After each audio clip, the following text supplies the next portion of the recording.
The King's Ears, a charming story with an important message from Yugoslavia. Once upon a time, there was a very selfish king who only thought of himself and never of his subjects and followers.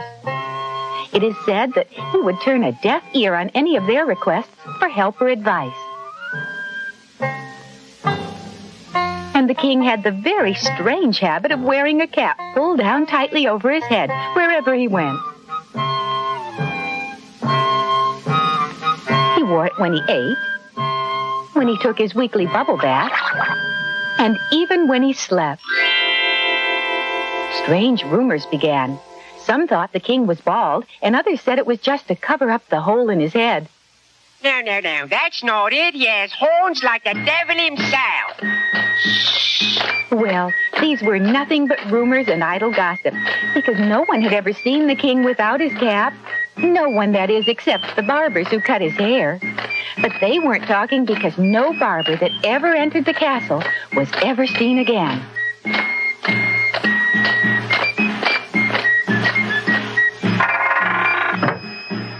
Finally, the only barbers left in the town were an old man who'd retired 20 years before and a young man who was just beginning his profession.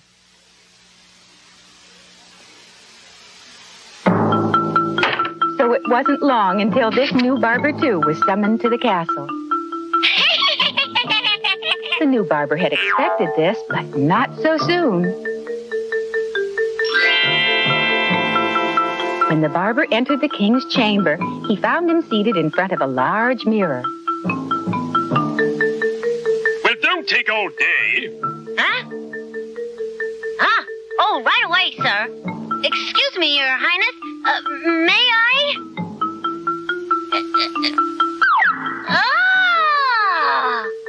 What's the matter with you, boy? Perhaps you see something funny about my ears.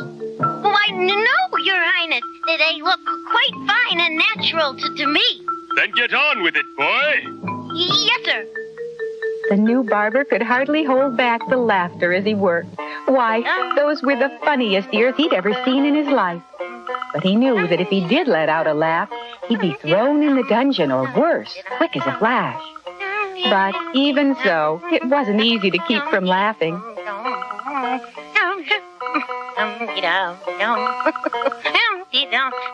Are you sure you don't think my ears are a little longer than normal? Why, no, not at all. Well, at least I found an honest man. I hereby appoint you the royal barber. But, and remember this well, if you tell anyone about my ears, you'll regret it.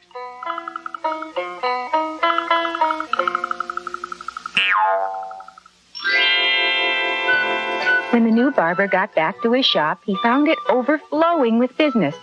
But to tell you the truth, his customers were more interested in hearing about the king than they were about getting their hair cut. Is it true that the king has a hole in his noggin? No, that's not it.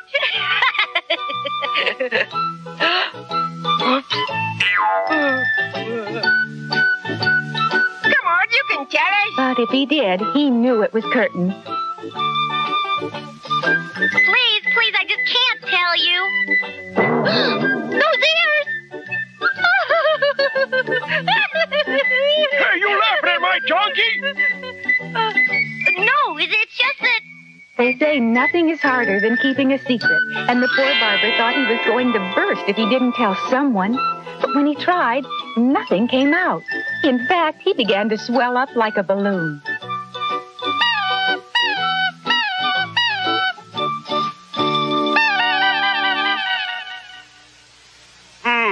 Never seen anything like this before. The king's ears are done. I think I see now. You've got something to say and you're afraid to let it out. This is very serious, but I think I have the solution. Just tell me what it is, and then you can... No, I just can't. If I told you, I'd be a goner for sure. I see. Well, why don't you find some deserted spot, dig a hole, and then shout whatever it is there? The barber took the doctor's advice and went to the farthest valley and began digging.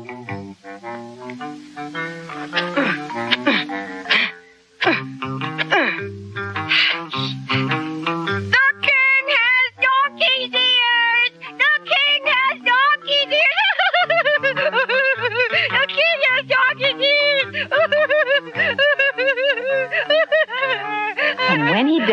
sure enough, the swelling had disappeared. He felt as good as new. And so, from that day on, when he could hold back no more, he'd simply find a deserted spot and shout out his secret. He used the hollow of an old tree. The king has donkey's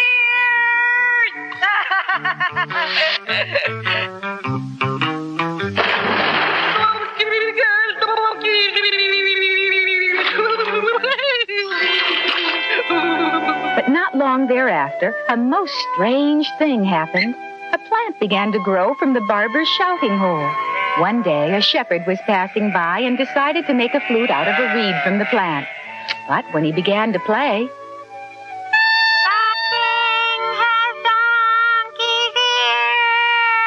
The shepherd couldn't believe his own ears and began to blow again.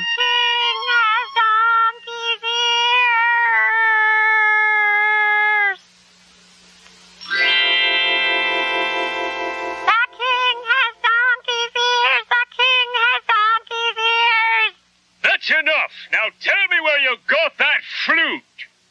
Well, you see, I found it and brought it straight to you, Your Highness. Don't worry, I haven't told a soul, and now I'd like to present it to you. Fool! Guards, throw this knave into the dungeons and feed him on bread and water. And bring me that barber!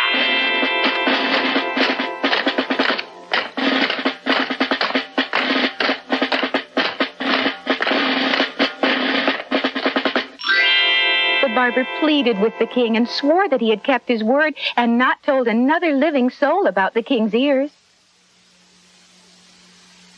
You may not have told another living soul, but you did tell the trees, the river, and even the very ground seems to know about it. And now I'll have your head for it. What? Oh, no!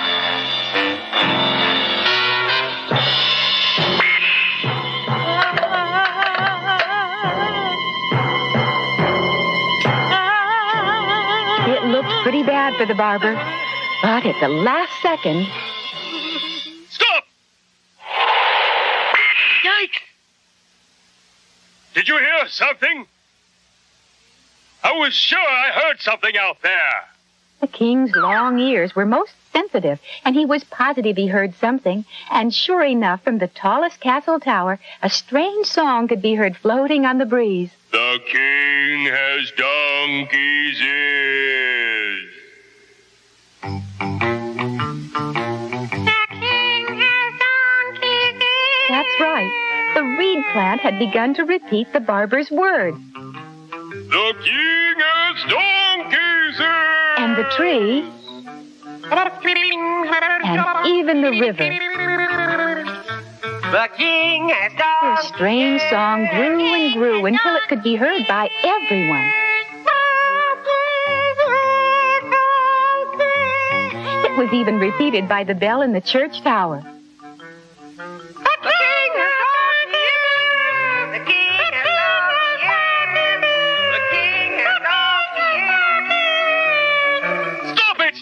Stop that noise! I can't stand it anymore!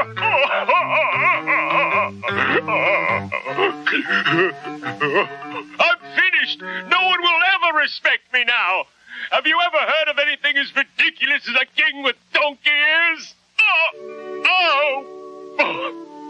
The barber was surprised to see that the cold-hearted king had emotions and could feel human after all. It was so sad to see him like this. Your Highness, you shouldn't feel embarrassed just because you were born with bigger ears than most of us. What? I know you're just saying that to cheer me up, but everyone's sure to laugh at me. Not if you use them correctly. For the first time, the king realized that ears were for listening and not for looking at, so he called his people together. My loyal subjects, your king has the ears of a donkey.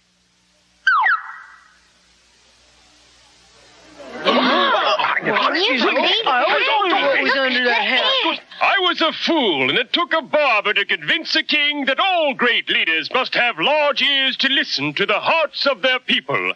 I promise to always be ready to listen to your advice and your complaints. I need your opinions to help me rule this land. This king will never turn a deaf ear again.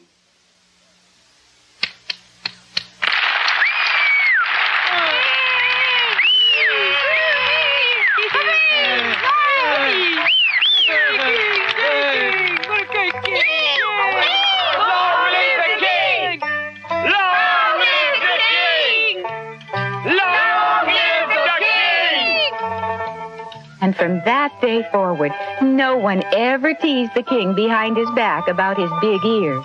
He became a good and wise ruler, and his subjects prospered as they had never done before.